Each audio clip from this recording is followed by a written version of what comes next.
ಉಪಚುನಾವಣೆ ಆದ್ಮೇಲೆ ಕಾಂಗ್ರೆಸ್ ಅಲ್ಲಿ ಒಂದು ಬೆಳವಣಿಗೆ ಆಗಿದೆ ಸರ್. ಅಷ್ಟು ಅಲ್ಪಸಂಖ್ಯಾತ ನಾಯಕರು ದೂರ ಆಗಿದ್ದಾರೆ.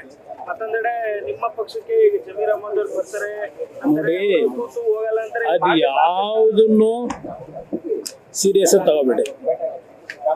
ನಮ್ಮ ಪಕ್ಷದಲ್ಲಿ ಅಧಿಕಾರಕ್ಕೋಸ್ಕರವಾಗಿ ಅಂತ ಕೆಟಗರಿ ಜನಗಳನ್ನು ತಗೊಳ್ಬೇಕಾದ ಅವಶ್ಯಕತೆ ಇಲ್ಲ. ನಮಗೆಲ್ಲದರ ಅನುಭವಗಳಾಗಿದೆ.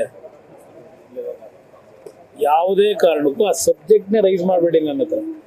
ಅದರ ಅವಶ್ಯಕತೆನೂ ಇಲ್ಲ. ನಮಗೆ ಅನುಭವಿಸಿದ್ದೀನಿ.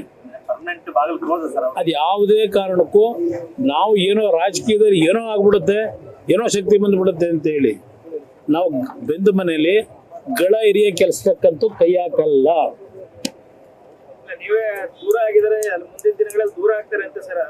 ಯಾರು ಜನ ದೂರ ಆಗ್ತಾರೆ ಅಂತ ಮನೆ ಅವ್ರು ದೂರ ಆಗೋದು ನನಗೆ ಗೊತ್ತ. ಈಗ ಕಂಡೀಷನ್ಗಳು ಹಾಕತ್ತವ್ರು ಅವರೇ. ಕಾಂಗ್ರೆಸ್ ಉಳಿದಿರೋ ಕಾಂಗ್ರೆಸ್ ಇವತ್ತು ಅಧಿಕಾರ ನಡೆಸಿ ಆ ಕಾಂಗ್ರೆಸ್ ನಾಯಕರು ಅನ್ನ ತಿಂತ ಇರೋದು ಅವರಿಂದ ಅಂತ ಹೇಳ್ತಾರೆ. ಆ ವರ್ಗದ ಜನಗಳಿಂದ ಅಂತ ಹೇಳ್ತಾ ಇದ್ದಾರೆ. ಅನ್ನ ತಿಂತ ಇರ್ತಕ್ಕಂಥದ್ದು ಇವತ್ತು ಆ ಪರಿಸ್ಥಿತಿ ರಾಜ್ಯ ತಂದಿಟ್ಟವ್ರೆ. ಕಾಂಗ್ರೆಸ್ನವರು ಇವತ್ತು ಪ್ರತಿನಿತ್ಯ ಅನ್ನ ತಿಂತಿರೋದೇ ಆ ಒಂದು ವರ್ಗದಿಂದ ಅಂತ ಹೇಳ್ತಾವ್ರಲ್ವಾ.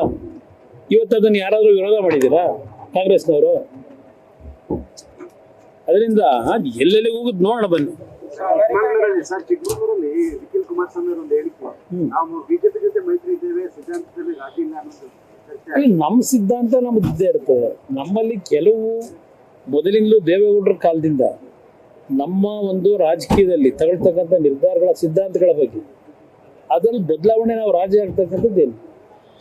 ಅಲಯನ್ಸ್ ವಿತ್ ಬಿಜೆಪಿ ಅಂದ್ರೆ ನಮ್ಮ ಸಿದ್ಧಾಂತದಲ್ಲಿ ರಾಜಿ ಇಲ್ಲ. ಅಲಯನ್ಸ್ ಮಿತ್ರ ಪಕ್ಷದ ಜೊತೆ ನಮ್ದು ಅಲಯನ್ಸ್ ಇದೆ. ಸಿದ್ಧಾಂತಗಳ ವಿಷಯ ಬಂದಾಗ ಕೆಲವು ವಿಷಯದಲ್ಲಿ ಡಿಫರ್ ಇರ್ಬೋದು. ಅದನ್ನು ಅವ್ರು ಹೇಳಿರ್ಬೇಕು. ಸರ್, ಈಗ ನಿಮ್ಮ ರಾಜ್ಯ ರಾಜಕಾರಣ ಬರೋದು ಬಹಳಷ್ಟು ಚರ್ಚೆ ಆಗ್ತದೆ ಸರ್. ನಾನು ಮುಖ್ಯಮಂತ್ರಿ ವಿಷಯದಲ್ಲಿ ಯಾವುದೇ ರೀತಿಯಲ್ಲಿ ಚರ್ಚೆ ನಾನಂತೂ ಮಾಡಿಲ್ಲ, ಮಾಡೋದು ಇಲ್ಲ.